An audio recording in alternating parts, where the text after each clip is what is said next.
we're talking about conservative commentators, so let's talk about Fox News. Yes. You were quoted this week in Time magazine as saying of Fox News, it's opinion journalism masquerading as news. What do you mean masquerading? Well, you know, Howie, I think if we went back a year ago to the fall of 2008, to the campaign, that, you know, it was a time this country was in two wars, that we'd had a financial collapse, probably more significant than any financial collapse since the Great Depression.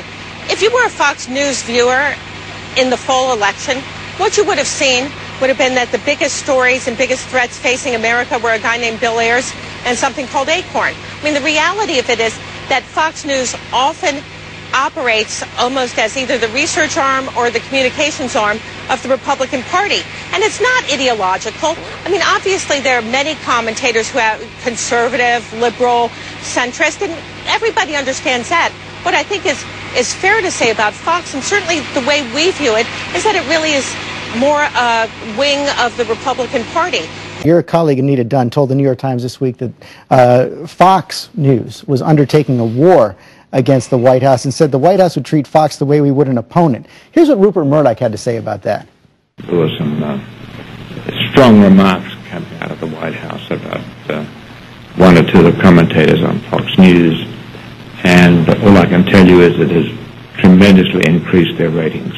That does seem to be true. Are you worried that your strategy is fortifying your enemy? Well, I'm not concerned. Mr. Murdoch has a talent for making money, and I understand that their programming is geared toward making money. The only argument Anita was making is that they're not really a news station. If you watch, even, it's not just their commentators, but a lot of their news programming, it's really not news. It's pushing a point of view, and the bigger thing is that other news organizations like yours ought not to treat them that way, and we're not going to treat them that way. We're going to appear on their shows.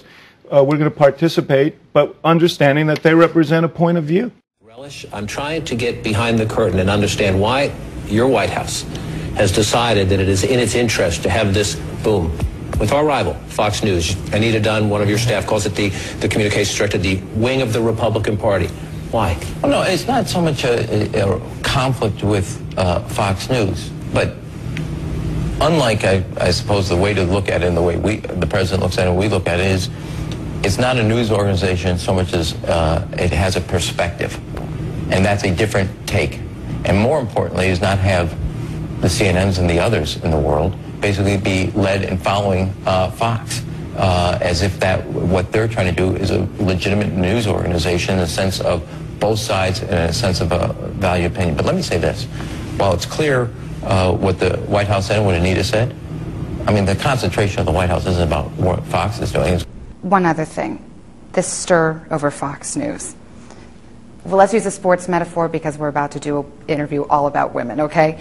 Is this working the umps? Do you think it's appropriate for the White House to say what is and what is not a news organization? You know, I think that understandably, since you're in the news business, this is something that you're very interested in. I think the American people are a lot more interested in what we're doing to create jobs or how we're handling the situation in Afghanistan. Fair enough, but your advisors raised this issue. Well, no, I think that what our advisors have simply said is that we are going to take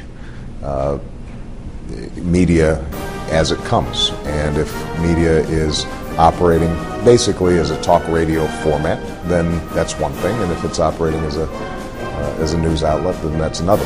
But it's not something I'm losing a lot of sleep over. Okay. Let's talk about the Shriver report.